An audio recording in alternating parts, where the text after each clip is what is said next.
நீ கர்த்தரை பிடித்துக் கொள்வாயடா. ஒவ்வொரு நாளும் கர்த்தரோடு பேசி உனக்கு வாக்குத்தத்தங்களை கொடுத்துக் கொண்டே உன்னை வெற்றியாக நடத்தி வர வல்லவராக இருக்கிறார்.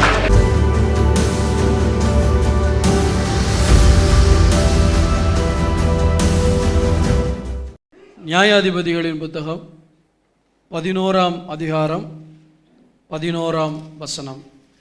அப்பொழுது எப்தா கிளையாத்தின் மூப்பரோடே கூட போனான்.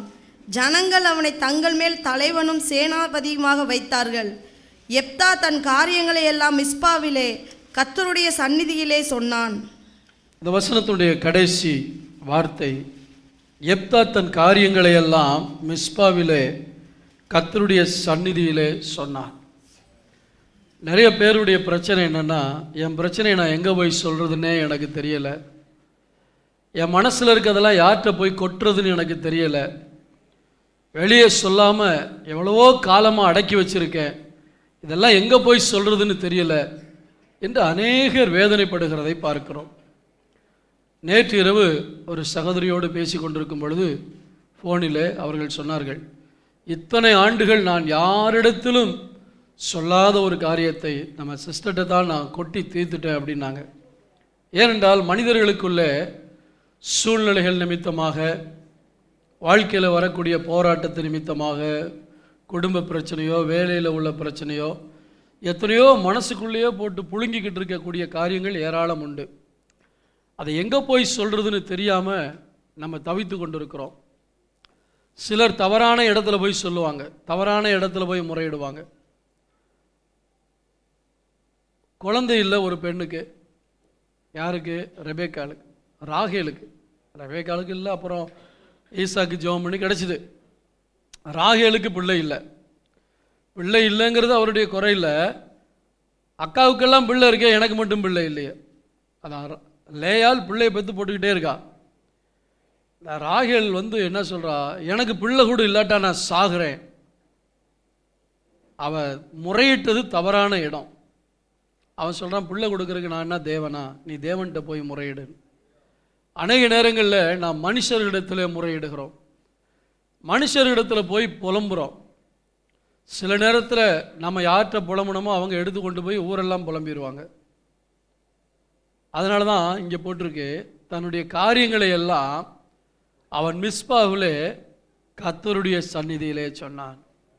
தேவ பிள்ளைகளே, நீங்களும் நானும் நம்முடைய வாழ்க்கையில் இருக்கிற எல்லா காரியங்களையும் சொல்லக்கூடிய ஒரு இடம் இருக்குது, அதான் கர்த்தருடைய சன்னிதானம்.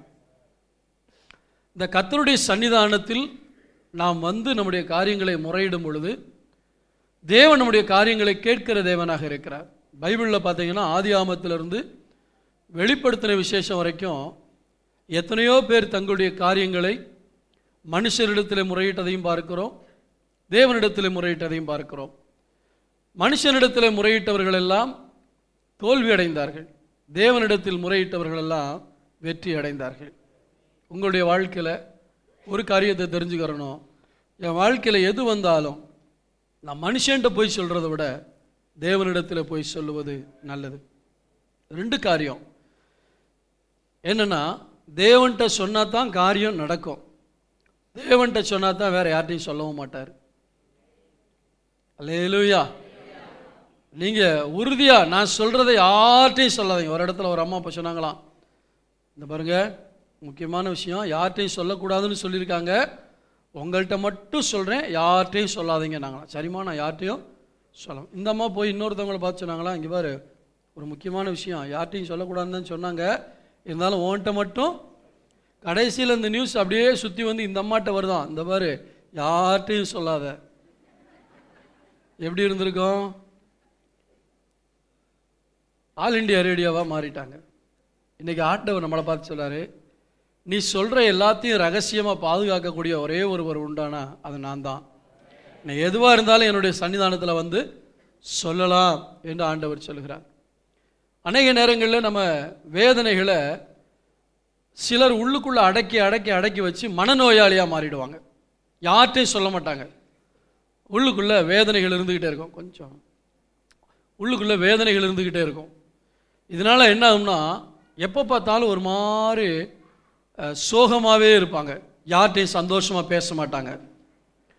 அவங்களுக்கு மற்றவங்களோட எந்த பிரச்சனையும் இல்லை, ஆனால் உள்ளுக்குள்ளே இருக்கிற அந்த பிரச்சனையினால யாரோடையும் கலகலப்பாக பேச மாட்டாங்க, யாரோடையும் சமாதானமாக இருக்க மாட்டாங்க. உள்ளுக்குள்ளேயே வேதனையை போட்டு புழுங்கி கொண்டே இருப்பார்கள்.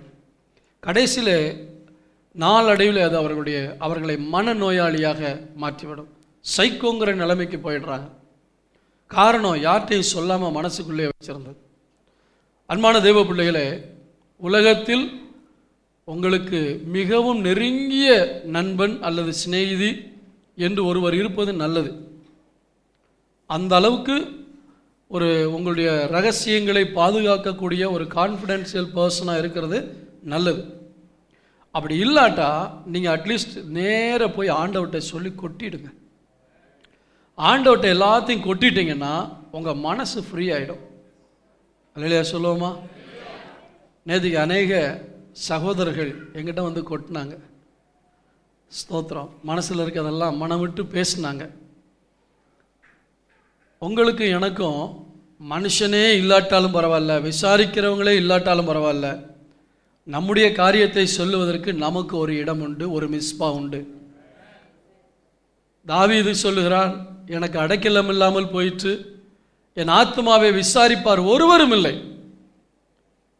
ஆனால் அவன் யார்கிட்ட பேசிக்கிட்டு இருக்கான்? தேவன்கிட்ட பேசிக்கிட்டு இருக்கான். அநேக நேரத்தில் கர்த்தருடைய சன்னிதானத்தை தேடின ஒரு மிகப்பெரிய மனிதன் என்றால் அது தாவீதாகத்தான் இருக்க முடியும்.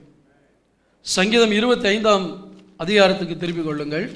15ஆம் வசனத்தை வாசிக்கலாம். என் கண்கள் எப்போதும் கர்த்தரை நோக்கி கொண்டிருக்கிறது, அவரே என் கால்களை வலைக்கு நீங்களாக்கி விடுவார். எப்பவுமே என் கண்ணு ஆண்டவரை தான் நோக்கிக்கிட்டு இருக்கு. இதே காரியத்தை இன்னொரு விதத்தில் சொல்ல போனால், எனக்கு ஒத்தாசை வரும் பர்வதங்களுக்கு நேராக என் கண்களை ஏறெடுக்கிறேன் என்று சொல்கிறான். வேலைக்காரருடைய கண்கள் எஜமானுடைய கைகளை நோக்கி இருக்குமா போலவும், வேலைக்காரியின் கண்கள் எஜமாட்டியினுடைய கைகளை நோக்கி இருக்குமா போலவும், எங்கள் தேவனாகிய கர்த்தர் எங்களுக்கு இரக்கம் செய்கிற வரைக்கும் எங்கள் கண்கள் அவரையே நோக்கி. ஏன் அவரை நோக்கி பார்க்கிறோம்?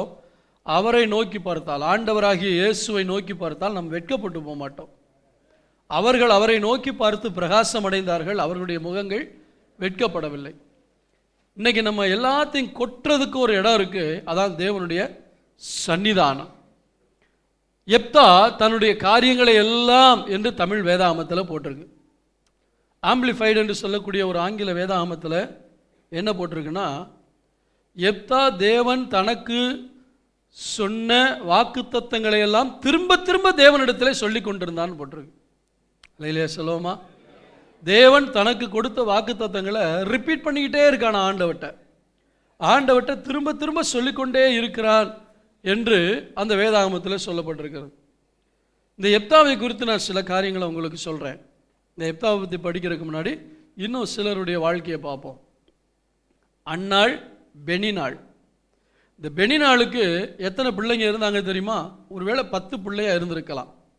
அன்னாளுக்கு பிள்ளை இல்லை, பெனினாளுக்கு 10 பிள்ளை. ஏன் 10 பிள்ளை என்றால், அவளுடைய புருஷன் இவளை பார்த்து ஆறுதல் சொல்கிறான். அன்னாளே, ஏன் சாப்பிடாது இருக்கிறாய்? ஏன் அழுகிறாய்? 10 குமாரரை பார்க்கல நான் உனக்கு பெருசு இல்லை. கேட்க டைலாக் நல்லா தான் இருக்கு, ஆனால் வாழ்க்கையில் குழந்தை இல்லையே. அவன் சொன்ன ஆறுதல் இவளை சமாதானப்படுத்தலை. வருஷத்துக்கு ஒருக்கா அவங்க தேவனுடைய ஆலயத்துக்கு போய் பலி செலுத்த போவாங்க சீலோவில். அப்போ போகும்பொழுதெல்லாம் கரெக்டாக சர்ச்சுக்கு பெறப்படும் போது தான் இவ குத்துவா. நீ என்ன பிரயோஜனம்? உனக்கு தான் பிள்ளை இல்லையே, நீ வருஷம் வர்ற, உனக்கு ஒரு பிள்ளை இல்லை, உனக்கு என்ன, எதுக்கு நீ எல்லாம் வர்ற அப்படின்னு மனமடி வாக்கும். இவ அழுது கொண்டே இருப்பாள். வருஷந்தோறும் இப்படி நடக்கும்னு பைபிளில் போட்டிருக்கு. வீட்டில் இருக்கும்போது சொல்கிறாளா இல்லையா? வீட்டில் இருக்கும்போது சொல்ல மாட்டான், ஏன்னா பிள்ளைகளை பார்த்துக்கிற ஆள் வேணும்ல. 10 பிள்ளையை பெற்று போதுட்டா, அண்ணால் கொஞ்சம் தாஜா பண்ணி வச்சுக்கிட்டா கொஞ்சம் பிள்ளைகளை பார்த்துக்குருவா. ஆனால் சர்ச்சுக்கு புறப்படும் போது, ஆலயத்துக்கு புறப்படும் போது வருஷந்தோறும் அவ்விதமாய் செய்வாளாம். எடுத்து வாசிக்கலாமா? 1 சாமுவேலின் புத்தகம் 1ஆம் அதிகாரம் அவள் கர்த்தருடைய ஆலயத்திற்கு போகும் சமயத்தில் அவன் வருஷந்தோறும் அந்த பிரகாரமாய் செய்வான். இவள் அவளை மனமடிவாக்குவாள். அப்பொழுது அவள் சாப்பிடாமல் அழுது கொண்டிருப்பாள்.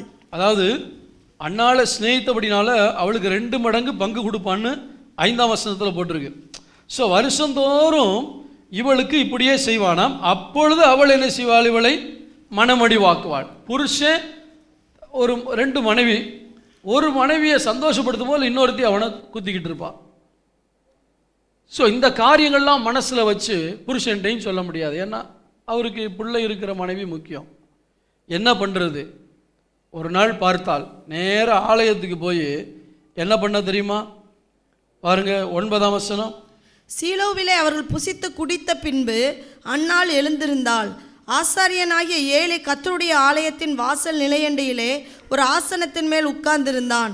அவள் போய் மனங்கசந்து மிகவும் அழுது கர்த்தரை நோக்கி விண்ணப்பம் பண்ணி. என்ன பண்றா? கர்த்தரை நோக்கி. எங்க போய்? ஆலயத்தில் போய் கர்த்தரை நோக்கி விண்ணப்பம் பண்றா. யார்கிட்ட என் பிரச்சனையை சொல்லி ஒரு பிரயோஜனமும் இல்லை. எனக்கு மனசை கொட்டக்கூடிய இடம் இருக்கும் என்றால் தேவனுடைய பாதம். அநேகருடைய வாழ்க்கையில் நம்ம பண்ணுற தப்பு என்னன்னா, மனமடிவு வரும்பொழுது, மனவேதனை வரும்பொழுது தான் ஜெபிக்க மூடு இல்லைன்னு விட்டுறோம். அப்போ தான் நமக்கு ஆண்டவர் தேவை. இல்லையா சொல்லுவோமா? மனசு கஷ்டமாக இருக்குது, 4 பேர் என்ன இப்படி சொல்லிட்டாங்க, அந்த நேரத்தில் தான் நீங்கள் ஆண்டவரை தேடணும். அந்த நேரத்தில் தான் தேவனுடைய சமூகத்துக்கு நீங்கள் என்ன செய்யணும்? போகணும். அந்த நேரத்தில் தான் ஆண்டவருடைய பாதத்தில் போய் நீங்கள் அழுது என்ன செய்யணும்? ஜெபிக்க வேண்டும். எனவே அன்பான கர்த்தருடைய பிள்ளைகளே, அன்னாள் என்ன செஞ்சா? வருஷந்தோறும் அழுதுகிட்டே இருந்தா. அப்புறம் அவன் பார்த்தா இந்த அழுகைக்கு ஒரு முடிவு கட்டணும்னா தேவனுடைய ஆலயத்தில் போய் அவருடைய பாதத்தில் விழுகிறத தவிர வேறு வழியே இல்லை. அன்பான தெய்வ பிள்ளைகளே, நீங்கள் வீட்டில் ஜெபம் பண்ணுங்க, வேணான்னு சொல்ல. ஆனால் மேக்சிமம் நீங்கள் வாரத்தில் ஒரு நாளாவது நீங்கள் தனியாக வந்து தேவனுடைய ஆலயத்தில் நீங்கள் ஜெபம் பண்ணி பாருங்கள். அந்த ஜெபங்கள் மிகவும் வல்லமை உள்ளது. ஏன் வல்லமை உள்ளதுன்னா, இந்த கட்டடத்துக்கு மகிமை கிடையாது. நம்ம தேவ பிள்ளைகள் இருந்தால் தான் தேவனின் மத்தியில் வருவார். வெறும் கட்டடத்துக்குள்ளே அவர் உலாவ மாட்டார். ஆனால் இது தேவ பிள்ளைகள் ஆராதிக்கிற இடமாக இருக்கிறபடினால் நீங்கள் எளிதாக தேவ பிரசன்னத்தை உணர முடியும். வீட்டில் 1000 பிரச்சனை உங்களுக்கு இருக்கும். வீட்டில் இருக்கிற அந்த சூழ்நிலை உங்களை அதிகமாக ஜெபிக்க விடாது. அடுத்த வேலை, இந்த வேலை, அந்த வேலை, ஒரு டென்ஷன் இருந்துக்கிட்டே இருக்கும். எல்லாத்தையும் தூக்கி போட்டுட்டு ஆண்டவருடைய ஆலயத்துக்கு வருவீங்கன்னா நீங்களும் தேவனுங்கிற இடத்துக்கு வந்துடுவீங்க. அதனால்தான் தேவனுடைய ஆலயத்தில் வந்து ஜெபிக்கும் பொழுது சீக்கிரமாக ஜெபங்கள் கேட்கப்படுதுன்னா நீங்கள் ஒருமனப்பட்டு நல்லா போராடி ஜெபம் பண்ணுவீங்க. இவள் போய் அழுது அழுது ஜெபம் பண்ணுறா. என்ன கேட்குறா? எனக்கு ஒரு ஆம்பளை பிள்ளைய கொடுத்தா உங்களுக்கே கொடுக்குறேன். பிள்ளைய கொஞ்சம் விளையாடணுங்கிறது என்னுடைய ஆசை இல்லை, என் மேலே இருக்கிற நிந்தை மாறிவிட்டால் போதும். அவள் ஜெபம் பண்ணா. 17ஆம் வசனம் சொல்லுது, வாசிங்க 17ஆம் வசனத்தை. அதற்கு ஏலி, சமாதானத்துடனே போ, நீ இஸ்ரவேலின் தேவனிடத்தில் கேட்ட உன் விண்ணப்பத்தின்படி அவர் உனக்கு கட்டளையிடுவாராக என்றான். பார்த்தீங்களா? நீ என்ன கேட்டியோ அவர் உனக்கு தருவார். அப்புறம் பார்த்தீங்கன்னா அவள் போகிறா. போயிட்டு அதுக்கப்புறம் அவள் துக்கமுகமாகவே இருக்கவில்லை. என்ன? நான் ஜெபம் பண்ணேன், ஊழியக்காரன் வாயிலிருந்து ஒரு வார்த்தை வந்துருச்சு. என்ன வார்த்தை? கர்த்தர் உன் ஜெபத்தை கேட்டார், போ, எல்லாம் நடக்குண்டு. இதை விசுவாசிக்கிறா. தேவனுடைய ஆலயத்துக்கு வரும் பொழுது தேவ தூதர்கள் ஒருவேளை இறங்கி பதில் சொல்லலாம். சகரியாவுடைய நாட்களில் தேவ தூதன் வந்து பதில் சொன்னான் இல்லையா? உன் வேண்டுதல் கேட்கப்பட்டதுன்னு. இங்கே ஊழியக்காரன் மூலமாக கர்த்தர் சொல்றார், உன் வேண்டுதல் கேட்கப்பட்டது. ஒரு அஷ்யூரன்ஸ். நீங்கள் தேவனுடைய ஆலயத்தில் வந்து உங்கள் மனசில் இருக்கிறதெல்லாம் சொல்லும் பொழுது, திரும்ப போகும் பொழுது உங்கள் மனசில் ஒரு உறுதி வரும், நான் எதுக்கும் கவலைப்பட மாட்டேன். ஆமென். வரும்பொழுது அழுது கொண்டு வந்தால் போகும் பொழுது அவள் அழவில்லை. காரணம் என்னவென்றால் கர்த்தருடைய சன்னிதானத்திலே கர்த்தருடைய பிரசன்னத்தை அவள் உணர்ந்தாள். ஆமென் சொல்லுவோமா?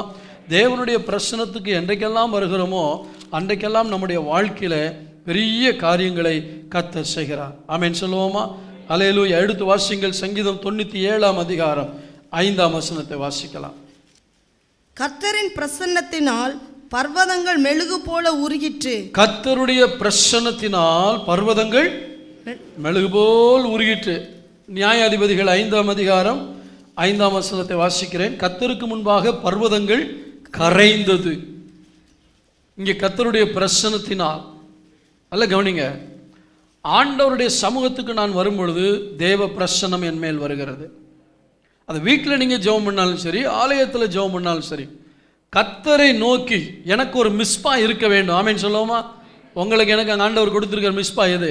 இந்த தேவனுடைய சபை. நீங்கள் ரெகுலராக உங்கள் வீட்டில் ஒரே இடத்துல உட்காந்து ஜெபம் பண்ணி பாருங்கள், அதுதான் உங்களுக்கு மிஸ்பா. ஒரு குறிப்பிட்ட இடம், உங்களுக்கு ப்ரேயர் ரூம் இல்லாமல் இருக்கலாம், ஒரு ப்ரேயர் மூளையை தெரிந்தெடுங்க. ஒரு கார்னர், இந்த மூலையில் தான் நான் உட்காந்து ஜெபம் பண்ணுவேன். ஒரு இடத்த செலக்ட் பண்ணுங்கள், அதே இடத்துல ஜெபம் பண்ணி பாருங்கள். நீங்கள் போய் ஜெபம் பண்ண உட்காந்த உடனே ஒரு தேவ பிரசன்னத்தை நீங்கள் உணர முடியும். ஏன்னா தேவன் வந்துடுவார். என் பிள்ளை ஜெபிக்க வந்துருச்சுன்னு அவர் என்ன செய்வார்? வந்துடுவார். நமக்கு ஒரு மிஸ்பா, தேவனுடைய சமூகத்தில் சொல்லக்கூடிய ஒரு மிஸ்பா நமக்கு இருக்க வேண்டும்.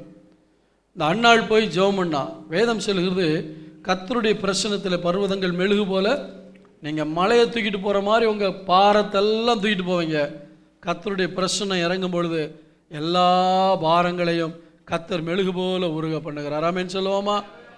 எனவே தான் எப்தா போய் கர்த்தருடைய சன்னிதானத்தில் ஜெபம் பண்ணான். 2 நாளாகமோ 2 ராஜாக்கள் 19ஆம் அதிகாரத்துக்கு திருப்பிக் கொள்ளுங்கள். நான் எப்தாவை பற்றி கடைசியாக நான் உங்களுக்கு சொல்கிறேன். 2 ராஜாக்கள் 19ஆம் அதிகாரத்துக்கு என்னோடு கூட திருப்பிக் கொள்ளுங்கள். 19ஆம் அதிகாரத்தில் 14ஆம் வசனத்தை வாசிங்க. எசேக்கியா ஸ்தானாதிபதிகளின் கையில் இருந்து நிருபத்தை வாங்கி வாசித்த பின்பு அவன் கர்த்தரின் ஆலயத்திற்கு போய் அதை கர்த்தருக்கு முன்பாக விரித்து கர்த்தரை நோக்கி, கேருபீன்களின் மத்தியில் வாசம் பண்ணுகிற இஸ்ரவேலின் தேவனாகிய கர்த்தாவே, நீர் ஒருவரே பூமியின் ராஜ்யங்களுக்கெல்லாம் தேவனானவர். நீர் வானத்தையும் பூமியையும் உண்டாக்கினீர். கர்த்தாவே, உமது செவியை சாய்த்து கேளும். கர்த்தாவே, நீர் உமது கண்களை திறந்து பாரும். சனகரிப் ஜீவனுள்ள தேவனை நிந்திக்கும்படிக்கு சொல்லி அனுப்பின வார்த்தைகளை கேளும். அதாவது சனகரிப்புங்கிறவன் என்ன பண்ணா, உன்னை அடிச்சு நான் காலி பண்ண போகிறேன், உன் தேசத்தெல்லாம் நான் நிர்மூலமாக்க போகிறேன், எந்த கடவுள் உன்னை காப்பாற்றுறாரு பார்ப்போம். எத்தனையோ ராஜ்யங்களை நான் ஜெயிச்சு வந்திருக்கேன், அந்த ராஜ்யத்துலேயும் பல கடவுள்கள் இருந்தாங்க, அந்த கடவுளால் கூட என் கைக்கு அந்த நாட்டை காப்பாற்ற முடியலை. இப்போ நீங்கள் எந்த கடவுளை நம்பியிருக்கீங்க? அந்த கடவுள் தான் உங்களை அடிக்க சொல்லியிருக்காரு. இப்படி பல காரியங்களை சொல்லி எசேக்கியா ராஜாவுடைய மனதை திடனற்று போக பண்ண பார்த்தான். அவனுடைய மனசை சோர்வுபடுத்த பார்த்தான். அதுக்கப்புறம் என்ன பண்ணான்னா, ஒரு கடிதம் எழுதி அனுப்புகிறார். அந்த கடிதத்தில் பயங்கரமாக இவனை பயமுறுத்தி, நீ இந்த நம்பி இருக்கிற இந்த நம்பிக்கையெல்லாம் என்ன, நான் ஒரே அடியாக உன்னை அடிச்சு போடுவேன்ட்டு ஒரு கடிதத்தை எழுதுகிறான். இந்த கடிதத்தை பார்த்த உடனே இதை கையில் வச்சுக்கிட்டு ஐயோ ஐயோ ஐயோ நான் என்ன பண்ணுறதுன்னு அலையாமல் நேர ஆலயத்துக்கு போகிறான். ஒரு அலையிலே சொல்லுவோமா? சில பேப்பர்ஸ் உங்களை பயமுறுத்தலாம், சில கடிதங்கள் உங்களை பயமுறுத்தலாம். உங்களுக்கு வந்த சில கடிதங்கள் உங்களை பயமுறுத்தலாம். மெடிக்கல் ரிப்போர்ட் உங்களை பயமுறுத்தலாம். பேப்பரில் தானே கொடுக்குறாங்க. ஐயோ உங்களுடைய வியாதி தன்மை இவ்வளவு ஆயிடுச்சு. ஏது கடிதத்தின் மூலமாய் உங்களை பயமுறுத்துகிறதோ அந்த கடிதத்தை கொண்டு போய் தேவ சமூகத்தில் வையுங்கள். கோர்ட்டிலிருந்து கூட சில நேரம் தேவ பிள்ளைகளை பயமுறுத்தக்கூடிய காரியங்கள் வரலாம். எதுவோ, எந்த கடிதம் எந்த ஃபைல் உங்களை பயமுறுத்துதோ அதை நேர கொண்டு போய் தேவனுடைய சமூகத்தில் வைங்க. தேவ சமூகத்தில் வச்சு ஆண்டவரே பாருன்னு சொல்லுங்க. இங்கே எசேக்கியா, கர்த்தாவே நீர் பாரும், அவன் சொல்ல செவியை சாய்த்து கேளும், கண்களை திறந்து. அப்படின்னா என்ன அர்த்தம் தெரியுமா? நான் ஜெபம் பண்ற இடத்துல என் ஜெபத்தை கேட்க ஒரு தேவன் இருக்கிறார். நான் வானத்தில் சிலம்பம் அடிக்கிறது போல சும்மா வீண் வார்த்தைகளை சொல்லலை. நான் ஜெபிக்க போகிற இடத்துல ஒரு தேவன் இருக்கிறார். அவரை என் கண்களால் காண முடியாது, ஆனால் அவர் கண்களை திறந்து என்னை பார்க்கலாம், அவர் செவிகளை திறந்து என் ஜெபத்தை கேட்கலாம். கரங்களை தட்டி கர்த்தருடைய நாமத்தை மகிமைப்படுத்துவார். என் தேவன் என் ஜெபத்தை கேட்கிறார் என்கிற உறுதி தேவ பிள்ளைகளுக்கு வரணும். நம்மளும் அதாவது நம்முடைய ஜெபம் ப்ராக்டிக்கலாக இருக்கணும். சும்மா ஒரு அஃபிஷியல் டாக் மாதிரி போயிட்டு கர்த்தராகிய தேவனே எங்களுக்கு இருக்கிற பிரச்சனைகளை பாருமா அப்படி இப்படின்னு இந்த பெந்தகோஸ்தே வார்த்தைகளில் ஜெபம் பண்ணக்கூடாது. சாதாரண வார்த்தையில் சொல்லணும். இப்படியாக கர்த்தாவே எங்களுடைய நிலைமைகள் எல்லாம் ஆம் சோதரன் கர்த்தாவே நீர் பார்த்து கொண்டு இருக்கிறீரே, அதெல்லாம் விட்டுட்டு அப்பா பாருங்க என்ன எழுதியிருக்கான் பாருங்கப்பா, அவர் அலையிலே சொல்லுவோமா? பிள்ளையா போங்க அவருடைய சமூகத்தில். இந்த அஃபிஷியல் டாக்லாம் விட்டுட்டு ப்ராக்டிக்கலாக என்ன செய்யுங்க, அவர்கிட்ட பேசுங்க. அந்த ஜெபம் வல்லமையுள்ள ஜெபம். அப்புறம் ஆண்டவரே பாருங்க, அங்கே போயிட்டு அவன் முன்னுரை முகவுரை இதெல்லாம் போடலை. அங்கே நேராக போனோமே, ஆண்டவரே கண்ணை திறந்து பாருங்க, உங்கள் செவியை சாய்த்து கேளு, என்ன எழுதியிருக்கான்னு பாருங்க அப்படியெல்லாம் சொல்கிறான். சொல்லிட்டு ஆண்டவருடைய வாக்கு தத்தங்களை எல்லாம் ஆண்டவர் யாருங்கிறத சொல்கிறான். 19ஆம் வசனத்தை வாசிங்க. இப்போதும் எங்கள் தேவனாகிய கர்த்தாவே, நீர் ஒருவரே தேவனாகிய கர்த்தர் என்று பூமியின் ராஜ்யங்களெல்லாம் அறியும்படிக்கு எங்களை அவன் கைக்கு நீங்களாக்கி ரட்சியும் என்று விண்ணப்பம் பண்ணினான். ஆமா, என்ன நிரூபிக்கிறதுக்காக இல்லை, உங்களை நிரூபிக்கிறதுக்காக நீங்க கிரியை செஞ்சுதான் ஆகணும். ஆண்டவரே சொல்லுங்க பார்க்கலாம். ஆண்டவரே அவன் எனக்கு விரோதமாக எழும்புறான், நான் யாருங்கிறது அவனுக்கு நிரூபிச்சு காட்டுங்க ஆண்டவரே. சொல்லவே சொல்லாதீங்க. ஆண்டவரே எனக்கு யாருமே இல்லைன்னு நினைச்சு என்னென்னமோ பண்றானுங்க, என்னை காக்கிற ஒரு தெய்வம் இருக்கிறாருங்கிறத நீங்க நிரூபிச்சு காட்டுங்க ஆண்டவரேன்னு சொன்னா மகிமை கர்த்தருக்கு போகும். அல்லேலூயா. அங்க என்ன சொல்றான், ஆண்டவரே நீர் தான் தெய்வம், நீர் தான் ஆள்றீர், அதை காட்டுங்க ஆண்டவரே. அடுத்த வசனத்தினுடைய கடைசி வார்த்தையை வாசிங்க. நீர் என்னை நோக்கி பண்ணின விண்ணப்பத்தை கேட்டேன். ஆமென் சொல்லுவோமா? பதில் வருதா வரலையா? அதான், மிஸ்பாவிலே போய் உங்கள் பிரச்சனைகளை சொல்லுங்கள். அந்த சனகரிப் ராஜா எசேக்கியா ராஜாவை விட பலம் பொருந்தினவன், எசேக்கியா ராஜாவை விட அதிக படைபலம் வாய்ந்தவன். இவன் பயந்தது உண்மைதான். இந்த சனகரிப் ராஜா அநேக ராஜ்யங்களை ஜெயித்தது உண்மைதான். ஆனால் ஒரு தேவ பிள்ளையினிடத்தில் எவ்வளவு பெரிய கொம்பனாலும் வாழாட்ட முடியாது. ஏனென்றால் உங்களுக்காக யுத்தம் பண்ண ஒருவர் இருக்கிறார். ஸ்தோத்திரம். அல்ல கவனிங்க, எந்த ரூபத்தில் மனுஷங்க வந்தாலும் நமக்கு எதிராக வர்ற மனுஷங்களுக்கு பின்னாடி இருக்கிறது அசுத்தாவி. அந்த அசுத்த ஆவியை கட்டி ஜெபம் பண்ணிட்டு தேவன்கிட்ட போய் ஜெபம் பண்ணுங்க, கர்த்தர் உங்களுக்காக யுத்தம் பண்ணுவார். காரியம் லகுவாய் முடிய ஆரம்பிக்கும். எசேக்கியா போய் ஆண்டவருடைய சமூகத்தில் விரிச்சு ஜெபம் பண்ண பாருங்க ஆண்டவரே, கேளுங்க ஆண்டவரே. எப்படி ஜெபம் பண்ணியிருப்பான் யோசிச்சு பாருங்க. மனம் திறந்து, மனம் உடைஞ்சு, மனம் கசந்து, ஒரு பக்கம் பயம், இன்னொரு பக்கம் திகில். ஆனாலும் அதன் மத்தியில் கர்த்தர்ட்ட போய் ஜெபம் பண்ணுறான். இவன் செத்த முகமாக மாறணுங்கிறதுக்கு தான் லெட்டர் எழுதுனான். கடைசியில் ஆண்டவர் அவன் கூட வந்து அத்தனை 180,000 பேரை ஆண்டவர் ஒரு தூதனை வச்சு அடித்த உடனே செத்த முகமாய் போனான்னு போட்டிருக்கு. ஆமென்.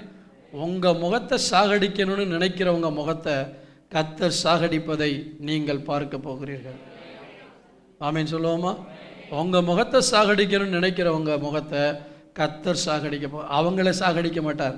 செத்த முகம். நம்ம என்னமோ நினைச்சோமே, இவனுக்கு பின்னாடி ஒரு கடவுள் இருக்கார், இவனை காக்க ஒரு தெய்வம் இருக்கிறார், இவன் ஜெபத்தை கேட்க ஒரு தெய்வம் இருக்கிறார், இவன் பண்ற ஜெபம் சாதாரணம் இல்லை, இந்த ஜெபத்தை கேட்டு இவனுக்காக கிரியை செய்ய ஒரு தெய்வம் இருக்கிறார், அவர்தான் ஆண்டவராகிய இயேசு என்று உலகம் சொல்லும். அந்த அளவுக்கு தெய்வ பிள்ளைகள் ஜெபம் பண்ணி கர்த்தரை வெளியே கொண்டு வந்து காட்டணும். நம்மளை காட்டக்கூடாது. நான் யார் தெரியுமா, நான் எப்படிப்பட்ட ஆள் தெரியுமா, நம்மளை காட்டக்கூடாது, தேவனை காட்ட. ஆண்டவர் நீங்க யாருங்கிறத நிரூபிங்கப்பா, என் கூட நீங்கள் இருக்கிறத நிரூபிங்க ஆண்டவரே, நீங்கள் எனக்காக யுத்தம் பண்ணுறீங்கிறத நிரூபிங்க ஆண்டவரே. ஸ்தோத்திரம். 2 நாளாகமம் 20ஆம் அதிகாரத்துக்கு திருப்பிக் கொள்ளுங்கள். யோசபாத் ராஜாவை பற்றி நாம் அங்கே பார்க்கிறோம். யோசபாத் ராஜா 20:12 வாசிங்கள். 20 அதுக்கு முன்னாடி 5ஆம் வசனத்திலிருந்து வாசிங்க. அப்பொழுது யோசபாத் கர்த்தருடைய ஆலயத்திலே புது பிரகாரத்து முகப்பிலே யூதா ஜனங்களும் எருசலேமியரும் கூடின சபையிலே நின்று. அதாவது இந்த சூழ்நிலை பின்னாடி என்ன இருக்கு தெரியுமா? ஏராளமான ராஜாக்கள் இந்த யோசபாத்தோடு சண்டை போட வருகிறார்கள். எக்கச்சக்கமா பல நாட்டு ராஜாக்கள் இவனுக்கு விரோதமாக வர்றாங்க. இவங்களை பார்த்த உடனே இவனுக்கு பயம் வந்துருச்சு. 3ஆம் வசனத்தை வாசிங்க. அப்பொழுது யோசபாத் பயந்து கர்த்தரை தேடுகிறதற்கு ஒருமுகப்பட்டு யூதாவெங்க உபவாசத்தை கூறுவித்தான். சில ராஜாக்கள் என்ன பண்ணாங்கன்னா, தங்களை விட ஏராளமான எதிரிகள் வரும் பொழுது பக்கத்து நாட்டு ராஜாட்ட கூலி கொடுத்து ஆட்களை வாங்கிட்டு வருவாங்க.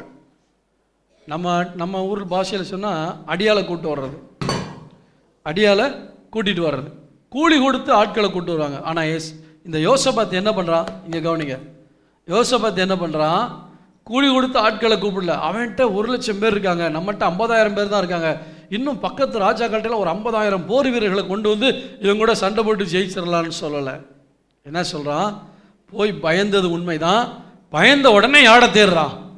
தேவ பிள்ளைகளே, பிசாசு அநேக நேரங்களில் நம்ம எதில் பயப்படுவோமோ அப்படிப்பட்ட பய உணர்வுகளை கொண்டு வந்த அடுத்த நிமிஷத்தில் நீங்கள் கர்த்தரை தேட ஆரம்பிச்சிடலாம். பயத்தை மனசுக்குள்ள போட்டு அந்த பயத்தை கற்பனை பண்ணி இப்படி நடந்துச்சுன்னா என்ன பண்றது, அப்படி நடந்துச்சுன்னா என்ன பண்றதுன்னு நீங்க பயத்தை யோசிக்க யோசிக்க, பிரச்சனையை யோசிக்க யோசிக்க பயம் ஆழமாக வேர்விட்டு கொண்டே போகும். இந்த பயங்கிறது உள்ள வந்த உடனே கர்த்தாவே நீங்க எல்லாத்தையும் பார்த்துக்கங்கப்பான்னு ஆண்டவரை நோக்கி பார்க்க ஆரம்பிச்சிட்டீங்கன்னா இந்த பயத்தை எல்லாம் கர்த்தர் நீக்கி போடுவான். யோசபாத்துக்கு பயம் வந்தது உண்மைதான். ஜனத்தெல்லாம் கூப்பிடுறான், ஆண்டவரை பார்த்து ஜெபம் பண்ணுறான். அப்போ என்ன, தேவனுடைய ஆலயத்து புது பிரகார முகப்பில் போய் நின்று ஜெபம் பண்ணான்.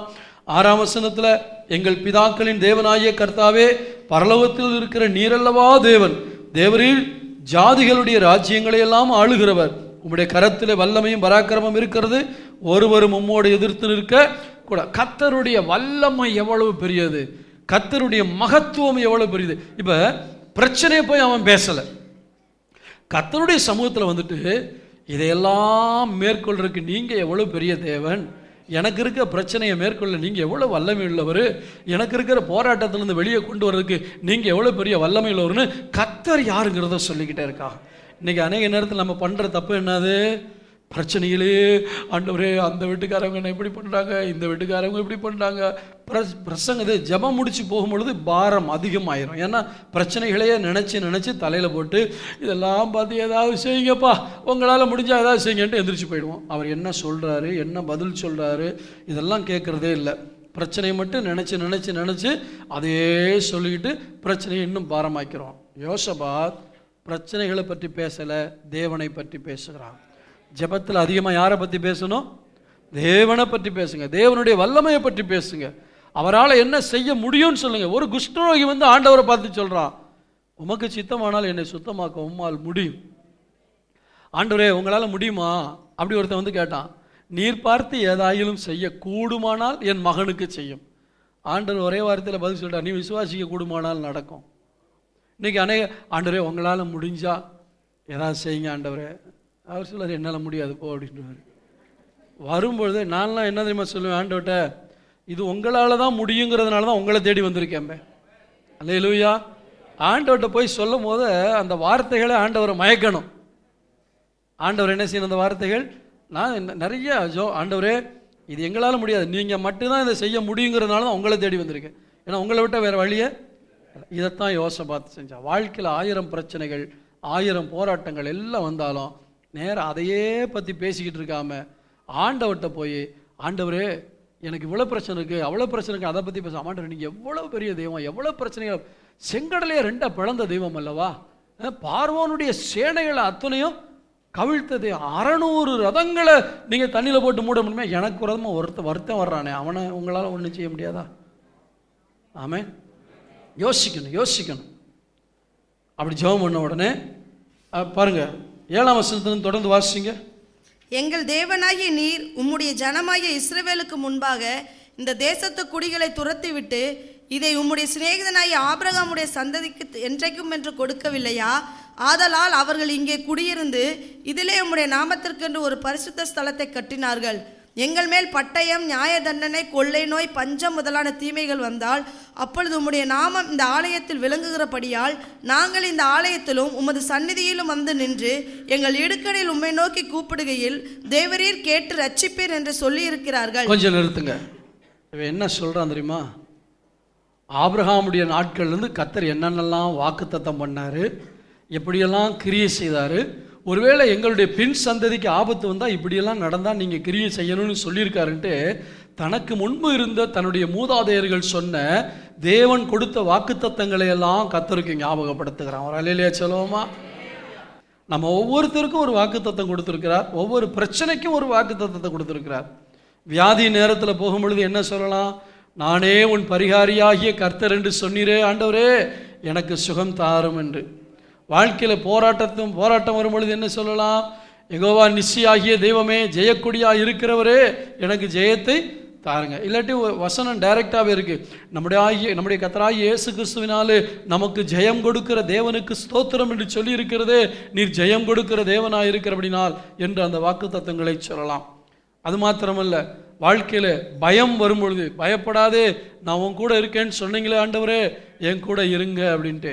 ஒரு புதுசாக ஒரு வேலையை தொடங்குறீங்கன்னா நீ கையிட்டு செய்கிற எல்லா காரியத்திலும் உன் தேவனாய கர்த்தர் உன்னை ஆசீர்வதிப்பார் என்று சொல்லியிருக்கிறதே. ஆண்டவரே உதவி செய்யுங்க. பேறுகாலத்துக்கு போகிறீங்க, பிரசவத்துக்கு போகிறீங்க, பிரசவிக்க பண்ணுகிற நான் பிரசவிக்க பண்ணாமல் இருப்பேனோ என்று சொல்லியிருக்கிறீரே, எனக்கு நல்ல சுகப்பிரசவத்தை தாங்க ஆண்டவரே. கரங்களை தட்டி கர்த்தருடைய நாமத்தை. இதே போல ஏராளமான வாக்குத்தத்தங்களை தேவன் கொடுத்திருக்கிறார். ஏராளமான வாக்குத்தத்தங்களை கர்த்தர் கொடுத்திருக்கிறார். அந்த வாக்குத்தத்தங்களை எல்லாம் அந்த நேரத்தில் உங்களுக்கு என்ன பிரச்சனையோ அது சம்பந்தமாக பைபிளில் என்ன வாக்குத்தத்தம் சொல்லியிருக்கிறாரோ அந்த வாக்குத்தத்தத்தை எடுத்து தேவனுக்கு ஞாபகப்படுத்தணும். அவருக்கு ஞாபகப்படுத்தணுமா? அவருக்கு தெரியும் நம்ம வாயால் அதை கேட்கணும்னு அவர் ஆசைப்படுறார். அப்படிலாம் நீங்கள் சொன்னீங்களா ஆண்டவர்னா? ஆமாம் நான் சொன்னேன், கரெக்ட், நீ போ, மிச்சத்தை நான் பார்த்துக்கிறேன். இந்த யோசபாத் என்ன சொல்கிறான்? இப்படியெல்லாம் எங்கள் மூதாதையர்கள் சொல்லியிருக்காங்க, அதை நம்பித்தான் இப்போ நான் ஜெபம் பண்ண வந்திருக்கேன். அடுத்த வசனத்தை வாசிங்க 10 இப்போதும் இதோ இஸ்ரவேல் எகிப்து தேசத்திலிருந்து வருகிற போது அம்மோன் புத்திரர், மோவாபியர், சேயீர் மலை தேசத்தாருடைய சீமைகள் வழியாய் போக நீர் உத்தரவு கொடுக்கவில்லை. ஆகையால் அவர்களை விட்டு விலகி அவர்களை நாசப்படுத்தாதிருந்தார்கள். இப்போதும் இதோ அவர்கள் எங்களுக்கு நன்மைக்கு தீமையை சரிக்கட்டி தேவரீர் எங்களை சுதந்திரிக்க பண்ணின உம்முடைய சுதந்திரத்திலிருந்து எங்களை துரத்திவிட வருகிறார்கள். எங்கள் தேவனே, அவர்களை நீ நியாயம் தீர்க்க மாட்டீரோ? எங்களுக்கு விரோதமாக வந்த இந்த ஏராளமான கூட்டத்திற்கு முன்பாக நிற்க எங்களுக்கு பலன் இல்லை. நாங்கள் செய்ய வேண்டியது இன்னதென்று எங்களுக்கு தெரியவில்லை. ஆகையால் எங்கள் கண்கள் உம்மையே நோக்கி கொண்டிருக்கிறது என்றான். யூதா கோத்திரத்தார் அனைவரும், அவர்கள் குழந்தைகளும், அவர்கள் பெண் ஜாதிகளும், அவர்கள் குமாரரும் கூட கர்த்தருக்கு முன்பாக நின்றார்கள். ஒரு முக்கியமான பிரச்சனைன்னு வரும்போதுல குழந்தைய கூட ஜெபத்தை கூட்டிட்டு வர்றாங்க. ஆமென் சொல்லுவோமா? கை குழந்தைய கூட என்ன செய்கிறாங்க? கூட்டிகிட்டு வராங்க. வந்து சொல்லி ஆண்டவர்கிட்ட, ஆண்டவரே ஏராளமாக இருக்காங்க, அவங்களுக்கு முன்பாக நிற்க எனக்கு பலன் இல்லை, என்ன செய்யறதுன்னு அதனால தான் உங்கள்கிட்ட வந்திருக்கேன். புரியுது அவங்களுக்கு? எவ்வளோ சிம்பிளான ஜெபம். எனக்கு என்ன பண்ணுறதுன்னு தெரியல ஆண்டவரே. அந்த வார்த்தை ஆண்டவர்கிட்ட சொல்லுங்க. அவர்கிட்ட போய் நம்ம ப்ரெஸ்டீஜ் பார்க்கக்கூடாது. என்ன பண்ணுறதுன்னு தெரியல ஆண்டவர், ஒத்துக்குங்க. ஆண்டவர் பிரச்சனை பெருசு, தேவை பெருசு, போராட்டம் பெருசு, என்ன பண்ணுறதுன்னு தெரியல, அதனால தான் உங்கள்கிட்ட வந்திருக்கேன்னு சொல்லுங்க. ஆண்டவர் என்ன தெரியுமா சொல்லுவார்? இந்த யுத்தம் உங்களுடையதல்ல என்னுடையது. அல்லேலூயா. அப்புறம் ஆண்டவர் பார்த்தாரு, நீ யுத்தத்துக்கே போக வேணாம், நீ என்ன துதிச்சுக்கிட்டே இரு. யோசபாத் யுத்தம் பண்ணானா? ஆண்டவர் சொன்னாரு நான் பார்த்துக்கிறேன் அப்படின்னு சொன்ன மாதிரி, அல்லேலூயா தேவனுக்கே, அல்லேலூயா கர்த்தருக்கே, அல்லேலூயா பரிசுத்தருக்கே, அல்லேலூயா ராஜனுக்கே, அப்படி பாடிட்டே போயிருப்பாங்க. இந்த பாட்டு பாடியிருக்க மாட்டாங்க. இந்த மாதிரி ஆண்டவர் ஏதாவது செய்ய போறான்ட்டு ஆண்டவரை துதிச்சு பாட ஆரம்பிச்சு. ஆண்டவர் குஷி ஆயிட்டாரு. என்னென்ன யுத்தத்தை எங்கிட்ட முழுசுமா விட்டாங்களே. சில ஆட்கள் அப்படி இல்லை, நான் பாதி நீங்கள் பாதி. ஆண்டவரே ரொம்ப நான் கொஞ்சமாவது வர்றேன் ஆண்டவரே, உங்களுக்கு ஏதாவது சொல்லிக் கொடுக்குறேன் ஆண்டவரே, நான் ஏதாவது ஆலோசனை கொடுக்குறேன் ஆண்டவரே, இப்படி இல்லை ஆண்டவரே, அப்படி ஆண்டவரே, அப்படி இல்லை ஆண்டவரே, இப்படி ஆண்டவரே. அதனால தான் இன்றைக்கு வரைக்கும் பதில் கிடைக்க மாட்டேங்குது. முற்றிலும் அவர்கிட்ட விட்டுருங்க. நீங்கள் பாதி சண்டை போடுறது, ஆண்டவரே நீங்கள் பாதி சண்டை போடுங்க ஆண்டவரே, நான் கொஞ்சம் ட்ரை பண்ணுறேன், நீங்கள் கொஞ்சம் ட்ரை பண்ணுங்க ஆண்டவர். இந்த கூட்டாஞ்சோரெல்லாம் அவர் ஆக்க மாட்டார். ஒன்று கொடுத்தா முற்றிலுமா அவர்கிட்ட விட்டுருங்க பிரச்சனையை. நான் கொஞ்சம் நானும் இதில் போராடுவேன், அவரும் எனக்கு. நீ போராடாத, நீ விட்டுரு. நீ விட்டுட்டா தான் அவர் போராட ஆரம்பிப்பார். இப்போ யோசபாத் விட்டுட்டு என்ன பண்ணிட்டேன், வாப்பா பட்டயத்துக்கு வேலை இல்லை, பாட்டுக்கு தான் வேலை. சொல்லுங்க பார்க்கலாம். பட்டயத்துக்கு வேலை இல்லை, பாட்டுக்கு தான் வேலை. அவர் எல்லாரும் குஷி ஆகிட்டாங்க, வாங்க துதிப்போம். துதிக்க அங்கே எத்தனை ராஜாக்கள் வந்தானோ அவன் ஒருத்தருக்கு ஒருத்தன் சண்டை போட்டுக்கிட்டு கிடக்கான். அவனுங்களுக்குள்ளேயே அடிச்சுக்கிட்டு சாகும்படி கர்த்தர் காரியத்தை மாற்றிட்டார். ஆமென் சொல்லுவோமா? உங்கள் மேலே இருக்க கவனத்தை ஆண்டவர் வேற பக்கம் திருப்ப வல்லவராக இருக்கிறார்.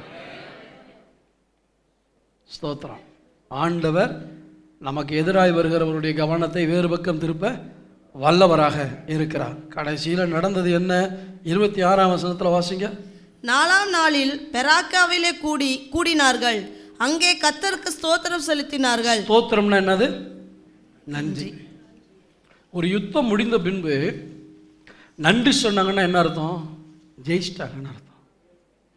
4ஆம் நாளிலே கர்த்தருடைய சன்னிதானத்தில் வந்து நன்றி சொன்னாங்க. இன்றைக்கி அநேக பிள்ளைகள் செய்கிற தப்பு என்ன தெரியுமா? பிரச்சனையப்போ தேவ சமூகத்தை தேடுவோம், பதில் கிடைச்சதுக்கப்புறம் தேங்க்ஸ் பண்ணுறதுக்கு வர மாட்டோம். 10 குஷ்டரோகி, 10 பேர் ஜெபம் பண்ண வந்தாங்க.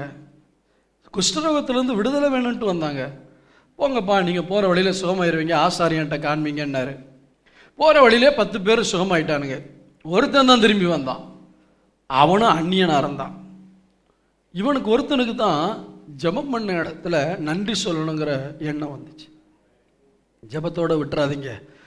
கர்த்தர் ஜெபத்துக்கு பதில் கொடுக்கும்போது திரும்ப ஆண்டவரை தேடுங்க, திரும்ப தேவனுடைய பாதத்தில் உட்காருங்க. பிரச்சனையப்போ எவ்வளவு நேரம் ஐயோ ஆண்டவரே முடியலை போராட்டத்திலேருந்து ஜெயிக்கிற வரைக்கும், தேவைகள் கிடைக்கிற வரைக்கும் எந்த அளவுக்கு தேவனை தேடுனீங்களோ, கிடைச்சதுக்கு அப்புறமும் அதே போல தேவனை தேட வேண்டும். ஏன்னா இன்னொரு பிரச்சனை வரதுக்கு ரொம்ப நாள் ஆகாது. அப்போ ஆண்டவர் இவன் பிரச்சனைக்கு தான் வருவான், இவன் முகத்தை நான் அடிக்கடி பார்க்கணுன்னா இவனுக்கு அடிக்கடி பிரச்சனை வரணும், அப்படி ஆண்டவர் நினச்சிடக்கூடாது. புரியுது உங்களுக்கு? அவன் நம்மளை தேடவே மாட்டேங்கிறானே, ஆனால் பிரச்சனை வந்தால் மட்டும் கரெக்டாக வந்துடுறான், வியாதி வந்தால் வந்துடுறான், தேவை வந்தால் வந்துடுறான். இவனை அடிக்கடி நம்மளை பார்க்க வைக்கணுமே, என்ன பண்ணுறது? ரைட், வரிசையா வாரத்துக்கு ஒன்று போ அப்படின்னு நீங்கள் சொல்லிடுவார், செட் பண்ணி வச்சுருவார். செட் பண்ணி வச்சுட்டு நீ வாரம் போ, அங்கே ஆண்டவரே பிரச்சனை, சரி கவலைப்படாத போயிடும். 6 நாள் ஐயா ஆண்டவரை திரும்பி பார்க்க மாட்டார். அடுத்த பிரச்சனை ஆண்டவரே பிரச்சனை. இப்படி தான் இன்றைக்கி நிறைய பேருடைய வாழ்க்கை போய்கிட்டு இருக்கு. அணியாக வருது. ஏன்னா ஆண்டவர் உங்கள் முகத்தை பார்க்க ஆசைப்படுறாரு. என் பிள்ளையை நான் விட்டுற மனசு இல்லை, அதனால் அந்த பிரச்சனையாவது போய் அவங்கள என்ன செய்யட்டும், என்கிட்ட கொண்டு வரட்டுன்ட்டு அவர் என்ன செய்கிறார், வரிசையாக அனுப்பிக்கிட்டே இருக்கார். அவருக்கு தேவையில்லாம் உங்கள் பிரச்சனை அவருக்கு பெருசே கிடையாது, ஒரு நிமிஷத்தில் மாற்றிடுவார். அவருக்கு தேவை உங்கள் முகத்தை பார்த்துக்கிட்டே இருக்கணும். நீங்கள் கொடுக்குற பணத்தை விட, நேற்றுக்கு ஒரு சகோதரன் சொன்னேன், உன்னுடைய ஆஸ்தியை விட தேவனுக்கு உன் ஆத்மா தான் முக்கியம். ஆமென். நம்ம கொடுக்குற பணத்தை விட நம்ம தாங்க ஆண்டவருக்கு முக்கியம். உலகம் நம்ம பாக்கெட்டை பார்க்கும், ஆண்டவர் நம்ம அதுக்கு பின்னாடி இருக்க இருதயத்தை பார்க்குறார். நம்ம தான் அவருக்கு தேவை. நம்ம பணத்துக்காக இருக்கிற தெய்வம் இல்லை இயேசு. ஸ்தோத்திரம். இருதயத்தை பார்த்து நம்ம கூட வாசம் பண்ண விரும்புகிறார். யோசபாத்து 4வது நாள் போய் ஆண்டவருக்கு தோத்திரம், ரொம்ப நன்றி ஆண்டவரே அப்படின்னு சொன்னான். இனிமே பிரச்சனைக்கு பதில் கிடைச்சக்கப்புறம் நன்றி சொல்கிறதுக்கும் தேவ சமூகத்துக்கு வந்து பழகி பாருங்க. கர்த்தர் உங்களை ஆசீர்வதிக்கிறவராக இருக்கிறார். 28ஆம் வசனம். அவர்கள் தம்புர்களோடும் சுரமண்டலங்களோடும் பூரிகைகளோடும் எருசலேமில் இருக்கிற கர்த்தருடைய ஆலயத்திற்கு வந்தார்கள். ஐயா, பதில் கிடைச்சக்கமே இவங்க ஆலயத்தை விடலை. சிலர் ஆலயத்துக்கு வருவாங்க வேண்டுதலோட, நடந்தமே ஒரு காணிக்கை போட்டு போயிடுவாங்க, அதுக்கப்புறம் சர்ச்சுக்கு அவங்களுக்கு சம்பந்தமே இருக்காது. இவங்க அப்படி கிடையாது. எந்த ஆலயத்தில் எங்களுக்கு வெற்றி கிடைத்ததோ, எந்த ஆலயத்தில் நாங்கள் ஜெபித்த போது வெற்றி கிடைத்ததோ, அந்த ஆலயத்தை நாங்கள் விடவே மாட்டோம். பொருத்தனை பண்ணிட்டு காணிக்க போட்டு போகிறதில்ல. அடுத்த பிரச்சனை வந்து அங்கே தான் வரணும்.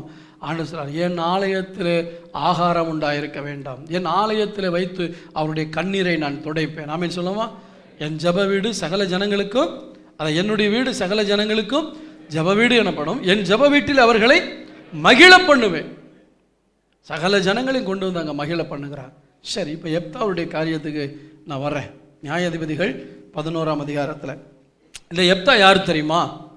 பரஸ்திரியின் மகன். அதாவது அவங்க அப்பாவுக்கு ஒரிஜினல் மனைவி இருந்து நிறைய பிள்ளைகள் இருந்தாங்க. இவங்க அம்மா வந்து சேர்த்து கொள்ளப்பட்ட ஒரு மனைவி. 2ஆம் தாரம்னு வச்சுக்கிறலாமே, 2ஆம் தாரம்னு வச்சுக்கோங்க. உங்களுக்கு அந்த பரஸ்திரிக்குரிய விளக்கத்தை சொல்கிறத விட நம்ம ஊர் பாணியில் நீங்கள் புரிஞ்சுங்க. ஒரிஜினல் ஒய்ஃபுக்கு இருந்த பிள்ளைங்க நிறையா பேர், சேர்த்துக்கிட்டவருடைய பிள்ளை தான் இந்த எப்தா. இந்த ஒரிஜினல் அம்மாவுக்கு பிறந்த பிள்ளைகள் என்ன சொல்லிட்டாங்க, நீ எங்களோட சாவகாசம் இருக்காத, எங்களுக்கு உனக்கும் சம்மந்தம் இல்லை, நீ எங்கேயாவது போயிடுன்னு அவனை துரத்தி விட்டாங்க. அவன் அப்பாவுடைய சொந்த ரத்தத்தில் பிறந்த பிள்ளைகள், அம்மா வேறங்கிறதுனால நம்மளை இப்படி துரத்தி விட்டுட்டாங்களேன்னு சொல்லி ரொம்ப வேதனையோடு போகிறான். இப்போ இந்த இஸ்ரவேல் தேசத்தின் மேல் ஒரு யுத்தம் வரப்போகிறது. அம்மோனியர்கள் படையெடுத்து வருகிறார்கள். இப்போ அங்கே இருக்கவன்லாம் ஒரிஜினல் அம்மாவுக்கு பிறந்தவன்லாம் இருக்கானே, அவன் ஒருத்தன் கூட யுத்தம் பண்ணுறவன் கிடையாது. இப்போ தேசத்தை பாதுகாக்க வேண்டும்.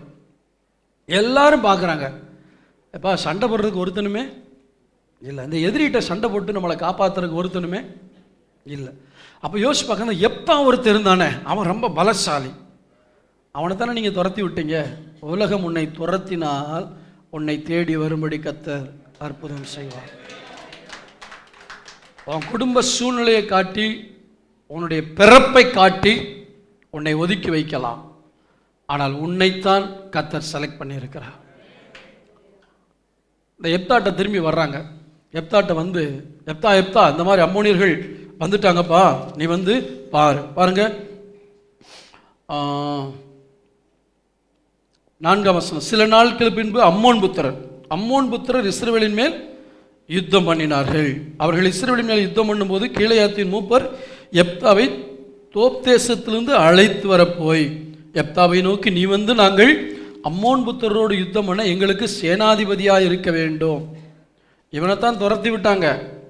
பார்த்தீங்களா? 2ஆம் வசனத்துடைய கடைசி வார்த்தை, நீ அந்நிய ஸ்திரியின் மகன் என்று சொல்லி அவனை துரத்தி விட்டார்கள். இந்த துரத்தி விடப்பட்ட எப்தாவை போய் சேனாதிபதியாக வைக்கிறதுக்கு போகிறாங்க. அப்போ அவன் சொல்கிறான், என்ன துரத்தி விட்டுட்டு இப்போ வர்றீங்களே, நீங்கள் சேனாதிபதி அல்ல, என்ன லீடரா, என்ன தலைவனாக தேர்ந்தெடுத்துக்கிட்டால் நான் வர்றேன் அப்படிங்கிறான். ஆப்பர்ச்சுனிட்டியை பயன்படுத்துகிறான். ரலிலியா செல்வமா, சந்தர்ப்பத்தை பயன்படுத்த கற்றுக்கொள்ளணும், விட்டுறப்படாது. இந்த சந்தர்ப்பத்தை பயன்படுத்துகிறான். இப்போ பாருங்கள், நான் சொன்ன வார்த்தைக்கு வர்றேன். எப்தா தன் காரியங்களை எல்லாம் கர்த்தருடைய சன்னிதானத்தில் மிஸ்பாவிலே சொன்னான்னா என்னத்தை சொன்னான்? அதான் ரொம்ப முக்கியம். என்னத்தை சொன்னான்? நான் ஏற்கனவே சொன்னேன், ஆண்டவர் அவனுக்கு சொல்லியிருந்த வாக்குத்தத்தங்களை எல்லாம் திரும்ப திரும்ப சொன்னான். இவன் அந்நிய ஸ்திரீயின் மகன் என்று உலகம் புறக்கணித்திருக்கலாம், ஆனால் இவன் தேவனோடு தொடர்புடையவனாக இருந்தான், தேவனை தேடுகிறவனாக இருந்தான். தேவனை தேடினபடினால அவனுடைய அவமானத்தில், அவனுடைய தனிமையில், அவன் ஒதுக்கப்பட்ட நிலைமையில் கர்த்தர் அவனுக்கு வாக்குத்தத்தங்களை கொடுத்திருப்பார். ஆமாவா இல்லையா? எல்லாமே பைபிளில் எழுதலை, ஆனால் ஒரு வசனத்தை வச்சு பேக்ரவுண்டை நம்ம யோசிச்சு பார்க்கலாம். அப்போ ஆண்டவரோடு அவன் தொடர்பு கொண்டான். உலகம் ஒதுக்குனாலும் நான் ஆண்டவருடைய பிள்ளையாக இருப்பேன். அவர் அல்லையா சொல்ல பார்க்கலாம். சொந்தம் பந்தம் அவங்க இவங்க யார் ஒதுக்குனாலும் நீங்கள் ஆண்டவரை மட்டும் விடாமல் இருங்க, உங்களுக்கு ஒரு சந்தர்ப்பம் தேடி வரும். இப்போ இவன் போகிறான், உன்னை தலைவனாக ஏற்படுத்திடும்னு சொன்ன உடனே இவன் யாரை தேடுறான்? தேவனை தேடுகிறான். கர்த்தருடைய சன்னிதானத்தில் போய் ஜெபம் பண்ண போகிறான். ஏன்னா எனக்கு ஜெயம் வேணும், இதில் நான் போய் சண்டை போட போகிறேன், ஆண்டவரே எனக்கு ஜெயத்தை தர வேணும். ஏன்? 3 காரியம். 1, தேசத்தின் மேல் வந்திருக்கிற நெருக்கம். எனக்கு பிரச்சனை இல்லை அப்படின்னு ஒதுங்கிடக்கூடாது. ஒரு உண்மையான தேவ பிள்ளை தேசத்தில் ஒரு பிரச்சனை இருக்கும் என்றால் அந்த தேசத்தின் பிரச்சனைக்காகவும் ஜெபிக்க கற்றுக்கொள்ள வேண்டாம். ஆண்டவரே நான் நல்லா இருக்கேன், எனக்கு சில வீரர்கள் இருக்காங்க, நான் உண்டு என் வேலை உண்டுன்னு இருக்கேன், அவன் என்னை தலைவனாக வச்சான்னா வைக்காட்டியண்ணா நான் நல்லாத்தானே இருக்கேன்னு இருந்திருக்கலாம். ஆனால் அவனுக்கு அந்த தேசத்தின், ஏனென்றால் அந்த தேசம் தேவனுடைய தேசம். தேவனுடைய தேசத்தில் இருக்கிறவர்கள் தான் இவனை புறக்கணித்தார்கள். ஆனால் புறக்கணித்த மக்களை பார்க்கவில்லை, அந்த தேசம் தேவனுடைய தேசம் என்று பார்த்தான். இந்த இந்திய தேசம் தேவனுடைய தேசம். மக்கள் அறியாமையில் வாழ்ந்து கொண்டிருக்கிறார்கள். இந்த இந்திய மக்கள், இந்தியாவில் இருக்கிற பல மதத்து மக்கள் நம்மை வெறுக்கலாம், அவர்களை வெறுத்து விட்டு தேசத்தை நாம் நேசிக்காமல் விட்டுவிடக்கூடாது. தேசத்தை நேசிக்க வேண்டும், ஏனென்றால் தேசம் தேவனுடையது. தேசத்தின் மேல் இருக்கிற நெருக்கத்தை பார்க்குறான். ஆண்டவரே எங்கள் தேசம், எங்கள் தேசத்தில் இருக்கிற நெருக்கத்தை நீக்கணும், இதுக்கு எனக்கு ஒரு உதவி செய்ய ஆண்டவரே. 2வது அவனுக்கு இருக்கிற சவால். ஏன் தெரியுமா? நம்ம தேவ சமூகத்துக்கு போனோம், அநேக நேரங்களில் நம்ம வாழ்க்கையில் என்ன வருது? நெருக்கங்கள் வருகிறது. தாவீதுக்கு எத்தனையோ நெருக்கங்கள் வந்தபோது அவன் சொல்கிறான், எனக்கு உண்டான நெருக்கத்தில் கர்த்தரை நோக்கி கூப்பிட்டேன், என் தேவனை நோக்கி அபயமிட்டேன், என் கூப்பிடுதல் அவருடைய சன்னிதானத்தில் போய் அவருடைய செவிகளில் ஏறிற்று என்று சொல்லுகிறான். அநேக நேரங்களில் நமக்கு நெருக்கம் வரலாம். அந்த நேரத்தில் எல்லாம் கர்த்தர் சொன்ன வாக்குத்தத்தை எடுத்து கொண்டு போய் தேவ சமூகத்தில் செவியுங்க. சுமந்துட்டு போகும்போது எதை சுமந்துட்டு போனோம்? பிரச்சனையை சுமந்துட்டு போகக்கூடாது, வாக்கு தத்தங்களை சுமந்து கொண்டு போங்க. அந்த பிரச்சனைக்கேற்ற வாக்கு தத்தங்களை சொல்லி ஆண்டவர்கிட்ட ஜெபம் பண்ணுங்க. எப்தா தனக்கு தேவன் சொல்லி இருந்த வாக்கு தத்தங்களை திரும்ப திரும்ப திரும்ப திரும்ப சொல்லிக்கொண்டே இருந்தான். ஒரு தடவை 2 தடவை இல்லை, திரும்ப திரும்ப அதை ரிப்பீட் பண்ணிக்கிட்டே இருந்தான். அல்லேலூயா. அப்ப ஆண்டவருடைய சமூகத்திலே போய், ஆண்டவரே இந்த மாதிரி சூழ்நிலையில என்னை காப்பாற்றுவேன்னு சொன்னீங்க, என்னை பயன்படுத்துவேன்னு சொன்னீங்க, எனக்கு வாக்குத்தத்தம் கொடுத்தீங்கன்னு ஆண்டவர் அவனுக்கு சொன்னேன். அப்படிதான் கொடுங்க. அவனுக்கு ஆண்டவர் சொன்னார். தேசத்துக்கு கொடுத்த வாக்குத்தத்தம் இல்ல, ஆபிரகாமுக்கு ஈசாக்குக்கு இல்ல, இவன் பர்சனலா தேவனோடு கூட உறவு கொண்டபடினால் தேவன் இவனுக்கு ஏராளமான வாக்குத்தத்தங்களை கொடுத்திருந்தார். தொடர்ந்து விட்டதுக்கும் இவங்க தேடி வந்ததுக்கு எத்தனை வருஷ காலங்களுக்கு நமக்கு தெரியாது, பல ஆண்டுகள் ஆகியிருக்கலாம். ஆனால் இந்த நாட்களில் எல்லாரும் என்ன கைவிட்டாங்க, எல்லாரும் என்ன துரத்திட்டாங்க, யாருமே என்ன நேசிக்கலன்னு சொல்லி அவன் ஒப்பாரி பாட்டு பாடிக்கிட்டு இருக்காம கர்த்தரை பிடிச்சுக்கிட்டான். சொல்லுவோம், யார் ஒன்ன வெறுத்தாலும், யார் ஒன்ன புறக்கணி அடிச்சால் யார் உன்னை தள்ளினாலும் நீ கர்த்தரை பிடித்துக் கொள்வாயானால் ஒவ்வொரு நாளும் கர்த்தர் உன்னோடு பேசி உனக்கு வாக்குத்தத்தங்களை கொடுத்து கொண்டே உன்னை வெற்றியாக நடத்தி வர வல்லவராக இருக்கிறார். வாக்குத்தத்தங்களை பெற்றுக்கொண்டான். இப்ப நல்ல கவனிங்க, அவனுக்கு ஒரு சவால். என்ன சவால்? என்ன சவால்? முதலாவது நெருக்கம், தேசத்தின் மேல் நெருக்கம். இப்போ ஒரு சவால், தன்னை துரத்தி விட்டவர்களால் முடியாததை நான் செய்து காட்டப் போகிறேன். இந்த சவாலை நான் ஜெயித்து காட்டப் போகிறேன். மூன்றாவது ஒரு வாய்ப்பு. முதலாவது ஒரு நெருக்கம், இரண்டாவது ஒரு சவால், மூன்றாவது ஒரு வாய்ப்பு. என்னன்னா இதுல மட்டும் ஜெயிச்சு காட்டிச்சிட்டானா தேசத்துல இவன் தான் நியாயாதிபதி. தேவப்பிள்ளையே, உனக்கு வருகிற ஒவ்வொரு சவாலையும் நீ சந்திப்பது எதற்காக தெரியுமா? அதற்குள்ளே தேவன் உனக்கு ஒரு வாய்ப்பை வைத்திருக்கிறார். கஷ்டமா தெரியலாம், போராட்டமா தெரியலாம், தேவனுடைய வாக்குத்தத்தத்தை பிடித்துக் கொண்டு நீ அதை தைரியமா எதிர்கொண்டு நீ ஜெயித்து விடுவாயானால் அதுதான் அடுத்து வரக்கூடிய பல ஆண்டுகளுக்கு உன் வாழ்க்கையில வரப்போகிற உயர்வுக்கு காரணமாக இருக்க. எனவேதான் எப்தா தேவ சமூகத்தில் போய் ஜெபிக்கிறான். எப்தாவை குறித்து சில காரியங்களை சொல்கிறேன். தன் காரியங்களை தேவனிடத்தில் மட்டும் சொல்ல பழகினவனா இருந்தான். சொல்ல பார்க்கலாம். தன் காரியங்களை தேவனிடத்தில் மட்டும் சொல்ல பழகினவனா இருந்தான். அவன் சமாதானத்தை நாடுகிறவனா இருந்தான். 12ஆம் வசனத்தை பார்க்கும் பொழுது அந்த நாட்டோட நேரடியா சண்டை போடுறதுக்கு முன்னாடி ஒரு சமாதான தூதை அனுப்புகிறான். 12ஆம் வசனத்தை வாசிங்க. பின்பு எப்தா அம்மோன் புத்திரரை ராஜாவினிடத்திற்கு ஸ்தானாபதிகளை அனுப்பி, நீ என் தேசத்தில் எனக்கு விரோதமாக யுத்தம் பண்ண வருகிறதற்கு எனக்கும் உனக்கும் என்ன வழக்கு இருக்கிறது என்று கேட்க சொன்னான். பாத்தீங்களா, ஏன்பா இப்படி தேவையில்லாம என் கூட சண்டைக்கு வர்ற? சண்டை போடுறதுக்கு முன்னாடி சமாதானத்தை நாடுகிறான். நாம என்ன சொல்லுவோமா? நம்ம எப்பவுமே எதை நாடணும்?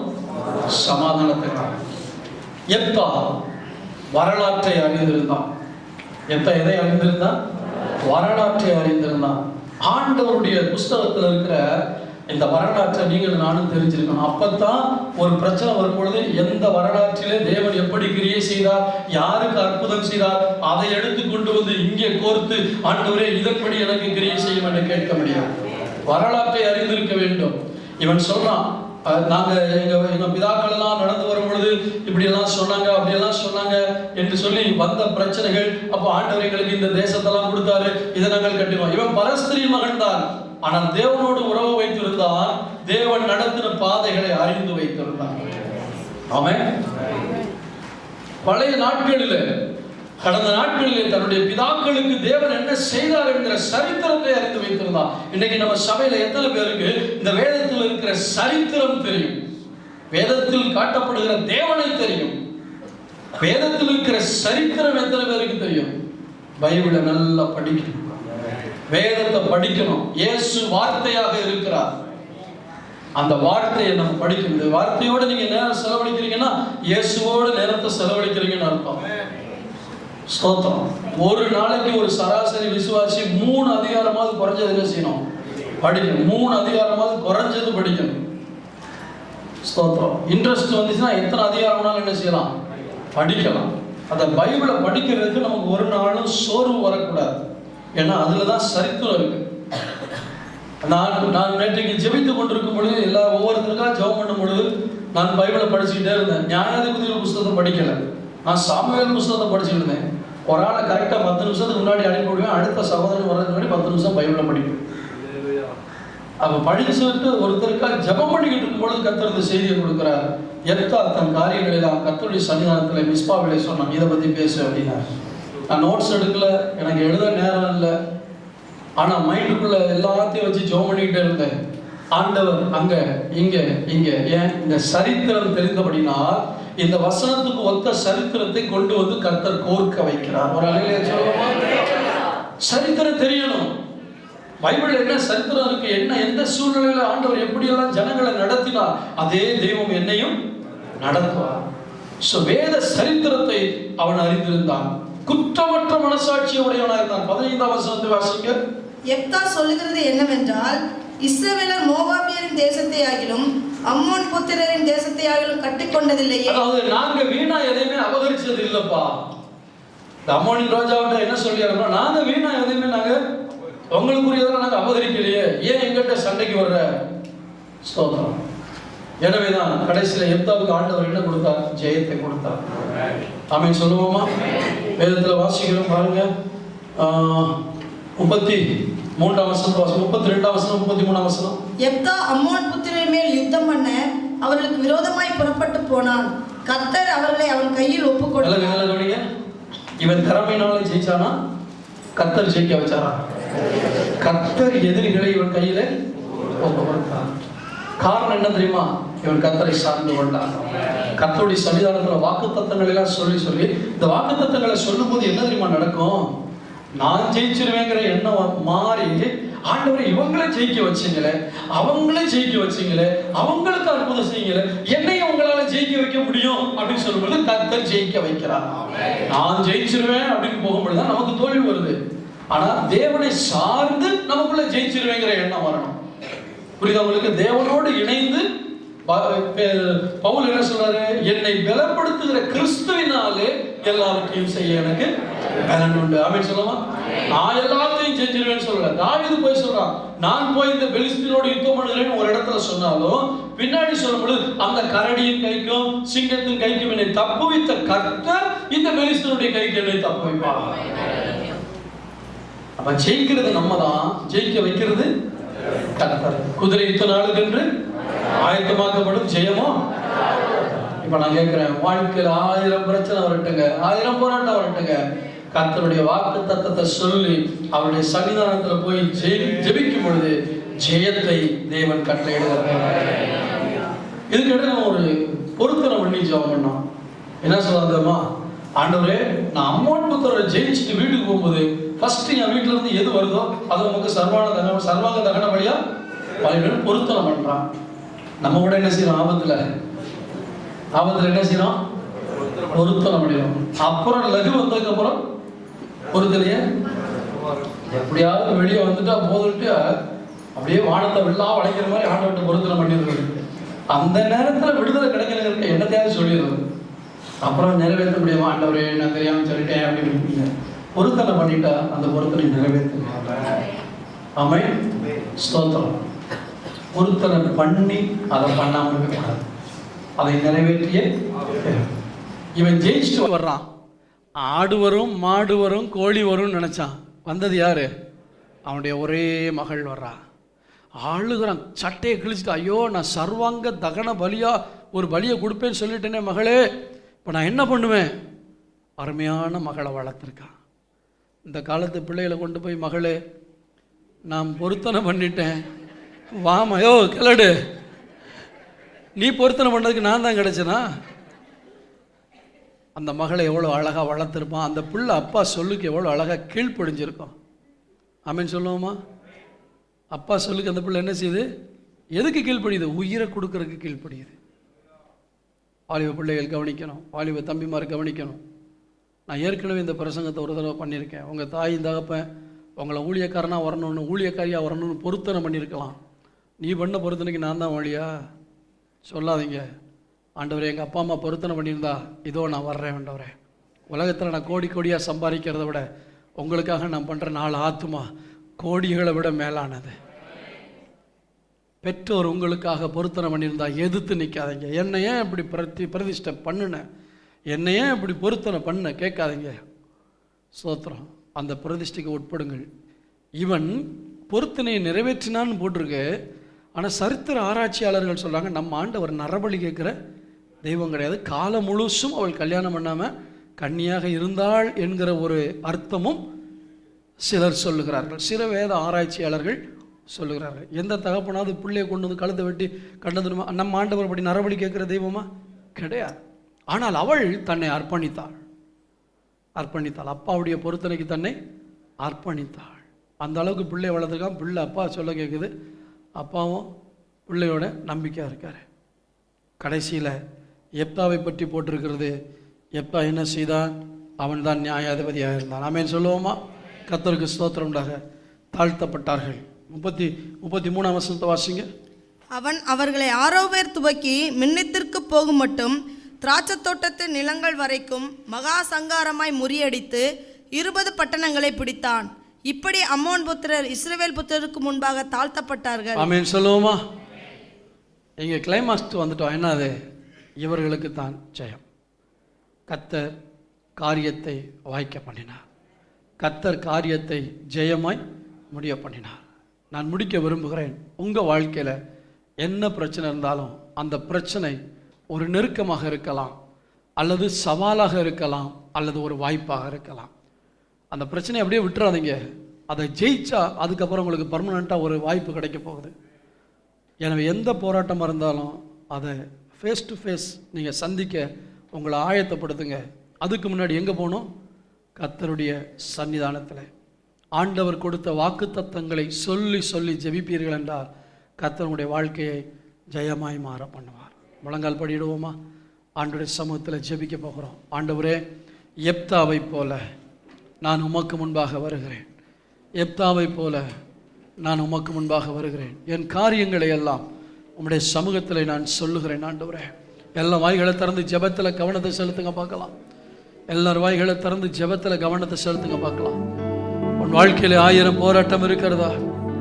வாழ்க்கையில் 1000 பிரச்சனை இருக்கிறதா? மனிதனை தேடி போக வேண்டாம், தேவனை தேடிப்பார். ஒரு அன்னாள் தேவனை தேடி போனாள், அவருடைய ஜெபம் கேட்கப்பட்டது. தாவீது தேவனை தேடி போனான், அவனுக்கு ஜெயத்தின் மேல் ஜெயத்தை தேவன் கொடுத்தார். ஒரு எசேக்கியா தனக்கு வந்த கடிதத்தை தேவனுக்கு முன்பாக பிரித்து வைத்து தேவனுடைய ஆலயத்திலே போய் பாரும் தெய்வமே என்று சொன்னான். தேவ பிள்ளையே, உன் காரியங்களை எல்லாம் தேவ சமூகத்தில் வைத்து கர்த்தாவே பாரும் என்று கேளுங்கள். பார்க்கிற ஒரு தெய்வம் நமக்கு இருக்கிறார், கேட்கிற தெய்வம் ஒருவர் நமக்கு இருக்கிறார். உன் விண்ணப்பத்தை கேட்டேன், உன் கண்ணீரை கண்டேன், உன் ஆயுசு நாட்களில் 15 வருடத்தை கூட்டிக் கொடுப்பேன் என்று பதில் கொடுக்கிற ஒரு தெய்வம் நமக்கு இருக்கிறார். நாம் அனாதைகள் அல்ல, ஆகாயத்தில் சிலம்பம் அடிக்கிறவர்கள் அல்ல. நம்மை விசாரிக்க ஒரு தெய்வம் இருக்கிறார், நம்முடைய விண்ணப்பங்களை கேட்க ஒரு தெய்வம் இருக்கிறார். நீங்கள் அவருடைய வாக்குத்தத்தங்களை பற்றி கொள்ளுங்கள். அவரோடு எப்தா எத்தனை ஆண்டுகள் செலவிட்டார் என்று தெரியாது. மனமுடைந்து போய் இருக்கலாம். எல்லாரும் என்னை வெறுத்து விட்டார்களே ஆண்டவரே, எல்லாரும் என்னை புறக்கணித்து விட்டார்களே, வீட்டிலே அப்பாவோடு இருக்க முடியாதபடிக்கு அப்பாவுடைய முதல் மனைவிக்கு பிறந்த பிள்ளைகள் எல்லாம் நீ அந்நிய ஸ்திரீயின் மகன் என்று சொல்லி என்னை புறக்கணித்து விட்டார்களே. ஆண்டவர் சொல்லி இருப்பார், கவலைப்படாதே, அவங்களுக்கு முன்னாடி நான் உன்னை உயர்த்துவேன் சொல்லி இருப்பார். தனிமை அவனை வாட்டும் போது நான் உன்னோடு கூட இருப்பேன் என்று சொல்லியிருப்பார். எத்தனையோ சூழ்நிலைகளை அடிக்கடி இந்த எப்தா ஆண்டவருடைய சமூகத்துக்கு போய் போய் பழகி இருந்தபடினால் ஒவ்வொரு முறை போகும் பொழுதும் தேவன் அவனுக்கு ஒவ்வொரு வாக்குத்தத்தங்களை கொடுத்தார். இப்பொழுது முழு தேசத்துக்கும் ஒரு நெருக்கம். வாக்குத்தத்தங்களை எல்லாம் சொல்கிறார். ஆண்டவரே, இந்த பிரச்சனைக்கு பரிகாரத்துக்கு தேசம் என்னை தேடி வருகிறதப்பா. தேவ பிள்ளையே, ஜோசியரையும் மந்திரவாதிகளையும் தேடுகிற தேசம் தேவ பிள்ளைகளை தேடி வரக்கூடிய காலங்கள் வர வேண்டும். இந்த கிறிஸ்தவர்கள் ஜெபித்தால் தேசத்தில் நலம் உண்டாகும். இந்த கிறிஸ்தவர்கள் ஜெபித்தால் தேசத்துக்கு நன்மை உண்டாகும். இந்த கிறிஸ்தவர்கள் ஜெபித்தால் தேசத்துக்கு வரக்கூடிய ஆபத்து நீங்கும். உன்னை தேடி பிரச்சனைகள் வரட்டும், நீ அதை ஜெயிக்க முடியும் என்பதை தேவன் உன்னை கொண்டே நிரூபிப்பார். தேவனோடு இருக்கிற உறவை விட்டு விடாதிருங்கள். இயேசு நமக்காய் எப்பொழுதும் காத்து கொண்டிருக்கிற தேவனாய் இருக்கிறார். பரிசுத்தமுள்ள பிதாவே, அவருடைய கரத்தில் எங்களை தாழ்த்தி ஒப்பு கொடுக்கிறோம். எங்களுடைய வாழ்க்கையில் 1000 பிரச்சனைகள், 1000 போராட்டங்கள், நெருக்கங்கள்லாம் வருவது உண்டு ஆண்டவரே. இப்பொழுதும் நாங்கள் உம்முடைய பாதத்தில் வருகிறோம். எப்தாவை போல எங்கள் காரியங்களை எல்லாம் உம்முடைய சன்னிதானத்தில் சொல்லி பழக உடைய பிள்ளைகளை உருவாக்குவீராக. எப்தாவின் கையிலே அம்மோனியர்களை ஒப்பு கொடுத்த தெய்வம், எங்களுக்கு எதிராய் வருகிற சத்துருடைய கிரிகளை எங்கள் காலின் கீழ் மிதித்து போட வைக்க நீர் வல்லவராயிருக்கிறீர். யார் யார் என்னென்ன போராட்டம் பிரச்சனையோடு இருக்கிறார்களோ அவர்களெல்லாம் மிஸ்பாவின் அனுபவம் உடையவர்களாய் வாழ ஒவ்வொரு நாளும் தேவ சமூகத்தை தேடி தேவனுடைய ஆலோசனைகளை வழிநடத்தின பெற்றுக்கொள்ள உதவி செய்யும். இந்த சவால் தான் எங்களுக்கு வாய்ப்பாக மாறப்போகிறது. அதற்காக நாங்கள் நன்றி செலுத்துகிறோம். பிள்ளைகளை ஆசீர்வதியும், நன்மை கிருபை தொடரட்டும். இந்த வாரம் முழுவதும் இருக்கிற எல்லா ஊழியங்களிலும் உடைய கரம் கூடர்ந்து வழி நடத்தட்டும். இயேசு கிறிஸ்துவின் நாமத்தில் வேண்டிக் கொள்கிறோம் நல்ல பிதாவே, ஆமென். என் ஆத்துமாவே கர்த்தரை ஸ்தோத்திரி, என் முழு